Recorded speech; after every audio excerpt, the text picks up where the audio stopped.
Hi, I'm Alexandra Higgs. I'm George Nolan. And I'm Bruno Baleiras. And this is our AS Media Product Evaluation. In what ways does your media product use, develop, or challenge forms and conventions of real media products?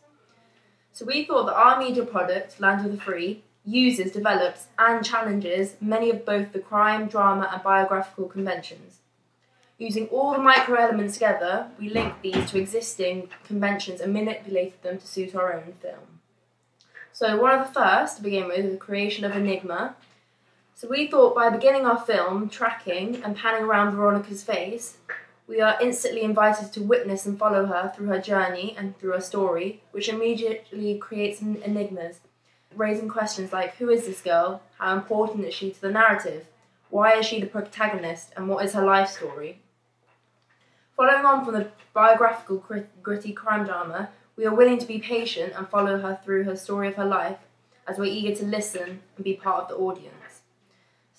Another convention that we included in our media product was the element of grittiness in our biographical, gritty crime drama. So, as you know, most biographies have elements that include hobbies, interests, activities, family members of the protagonist. In this way, we're able to be really involved with the film and it seems a lot more open and light-hearted. However, our media product slightly challenges these elements by adding the element of grittiness and mystery. By doing this, we get a sense of the protagonist's realism. However, it is a lot more unsettling and edgy, but we get to some extent, we are able to see an insight into her life and follow her through a journey and experience the complications she has to overcome. How does a media product represent particular social groups? Our media product represents the people seen as the underbelly of society: the dealers, the thieves, the prostitutes, the addicts, and gang members. It's the group of people abandoned by mainstream society and brushed aside outside of the general population. This is represented by our establishing shot. The mise en scène represents the dullness and lifelessness of the urban scenery.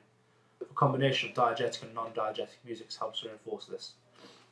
In our media product, we focus mainly on the social representation of Veronica, our protagonist, who is an abandoned young girl from a working-class immigrant family. The stereotype of the Eastern European immigrant within the crime context comes into play in the construction of Veronica's character's representation.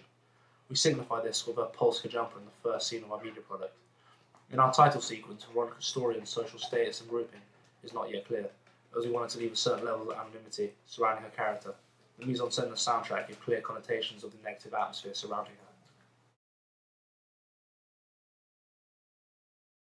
What kind of media institution might distribute your media product and why? My group and I looked into many distribution companies that we thought would most likely distribute our film. The production company which we thought would be most appropriate was Revolver Entertainment. One reason is because Revolver Entertainment has a reputation for distributing films similar to our chosen genre, for example, Kidulthood, Ill Manners, and Fender. They also use a range of ways for distributing their films, for example, cinemas, DVDs, Blu-ray, and now, arguably, one of the most important in the contemporary film industry is online streaming and on-demand. This is due to the convergence of media and the many different and more popular ways people access and watch films today. Revolver Entertainment clearly covers a range of distribution channels, and what we found very important is the use of social media as a marketing and distributing method for online demand and online streaming. What we discovered is that they use Facebook as a base site to redirect, advertise, and stream movie files. This is a very appropriate way, as Facebook has 1.6 billion active users worldwide, meaning there is lots of potential internet traffic that attracts people to the site. Another way they attract people is using a promotional deals such as discounting the price of on-demand film by sharing the site to a friend, which will therefore increase the likelihood of that individual watching the film and repeating the same actions. Which then means that the site is marketed further. Another reason we were drawn to using Revolver Entertainment to distribute our film is because they also have experience from marketing and distributing films in England. We primarily would like our film to be marketed to the UK audience because low-budget films tend to be more widely watched and accepted within the UK, whereas in the USA, films that gain large attention and audiences are usually big-budget films with very famous actors and directors. Therefore, we felt by targeting the UK audience would be more appropriate for our film to succeed. We also looked into Film 4, as a potential company to distribute our film. Film 4 is a well-known and recognised UK institution that funds and commissions a lot of UK films. There is a high likelihood to receive their backing as it primarily targets to develop new British talent, and seeing as our film would be completely new on the scene, it would be appropriate for them to distribute our film. We believe our film has some distinguishing features that can be seen as innovative for British film, which is that Film 4 tend to look for. One other reason we were drawn to Film 4 because it has a huge audience and distribution channel.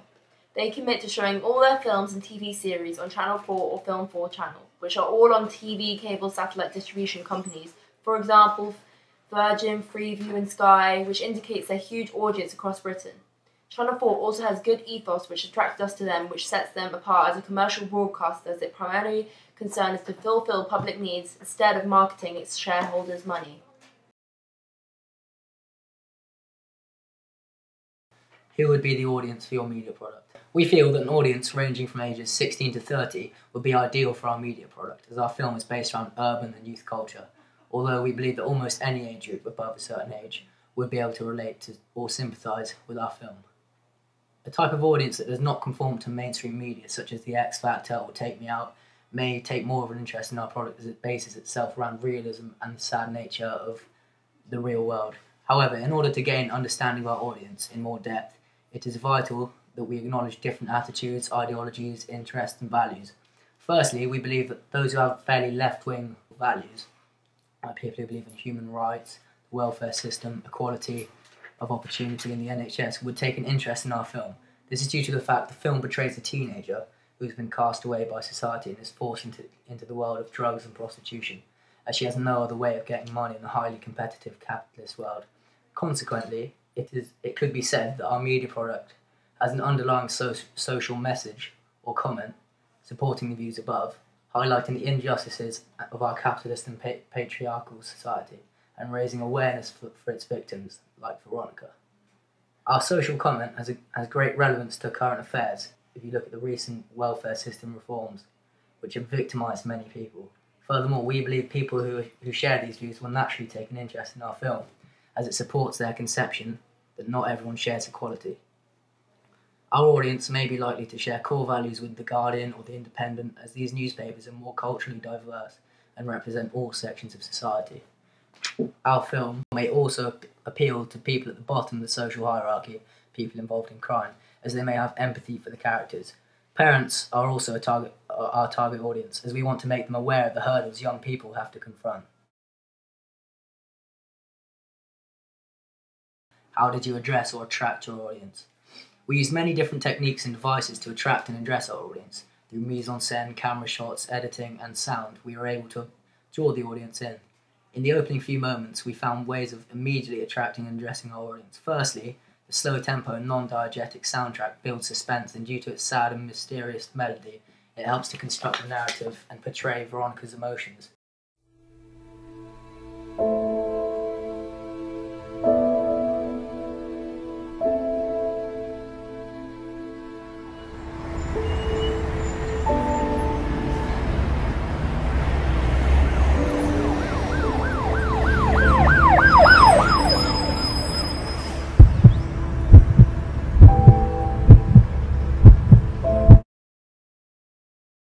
The dark, eerie and urban background, mise-en-scène, helps establish our genre, gritty drama, which is important if we are to keep our target audience engaged. Moreover, the use of sirens indicates that the protagonist, Veronica, is in a dangerous area, which raises sympathy and concern among the audience. In order to attract our audience, we had to show repetition and difference from other genres and texts. For example, our film is based around youth and crime, much like the film Kidulthood. However, our film concentrates on organised criminals. Rodney, the leading gangster, is in control of Chicago's criminal underworld at the top of the hierarchy, whereas Kidulthood comprises of less serious and powerful characters. What have you learned about technologies from the process of constructing this product? During the construction of our film opening, we learned how to use many different types of technology. The most important piece of technology we were using was our camera to capture our opening. We were already familiar on how to use it after filming our preliminary task, however we became more familiar with it during the first shoot of our opening. Getting the hang of all the camera angles, shots, etc. that we thought would be suitable was tricky at first, as we had to constantly plan ahead. However, once we tested how to pan, track, enable continuity to run smoothly, and use a range of shots, filming became a lot more natural as we became aware of the shots that would and wouldn't work. By the end, we could confidently shoot, which later enabled us to use our second piece of important technology, which would be editing and cutting. In order for us to be able to edit and cut correctly, we had to become familiar with Apple Macs and the software. iMovies and iTunes both played a role in the construction of our opening. Using and combining these programs was complicated at first. However, by following it through and the use of Google to help teach us tactics to use iMovie especially enabled us to get the hang of the program quickly. By the end of it, we were able to cut, insert titles, add sound effects, and merge scenes together to allow continuity to run smoothly, when necessarily and appropriately. Looking back at your preliminary task, what do you feel you have learnt in the progression from it to the full product? When beginning our preliminary task, we did not have anything planned out. We improvised the whole thing, used what was around and accessible to us, and decided on ideas and developed them along the way. This led to some problems, such as we had a lack of suitable shots when it came to the editing process, as we had used a 1080p Pheno flip camera, which had great quality, but because of its small size was very susceptible to slight movements, which made the footage extremely shaky. And the fact that it only had such a small screen meant we could not review it well, and we realised once we had imported the clips to iMovie how shaky and unusable a lot of the clips were, and how we simply did not take enough in the first place. Although we did develop a partial solution to this during the running scene of the product in the form of a makeshift dolly, where we used a bicycle to chase our actor at the same speed while retaining the smoothest shot we could. This was especially tricky when we were doing the reverse shot in the running scene. We had to put Alexandra and Higgs on the handlebars of my bicycle facing backwards towards the actor while I cycled forward. We'd also developed a very weak narrative with the most basic storyline due to it being completely improvised.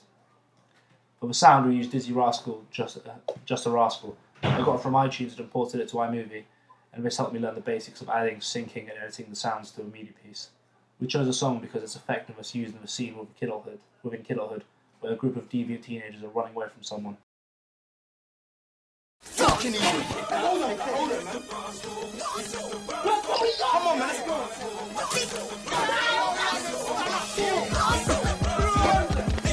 Stress on the brain, complain to the fool. Stress on the brain, complain to the max. I'm gonna search for a big money stack. Sometimes I'm platinum tracks, ain't got no need for a chain of a chat. I'm a rude wet and gargan that. Got this game in my hand like that. Got this game in my hand, be cool. I won't make a way relax. I take two for the jewels and jacks. We make money. This also fits with our improvised narrative, as they bared similar characteristics. For the editing, we used iMovie, which is the default program loaded on my MacBook. The most basic skills were used, as this is my first time with the program, such as importing clips from the camera, clip trimming, looping, adding fast-forward effects. This gave me a limited skill base to build on, and learn to do things with iMovie for the final piece I could have never done before.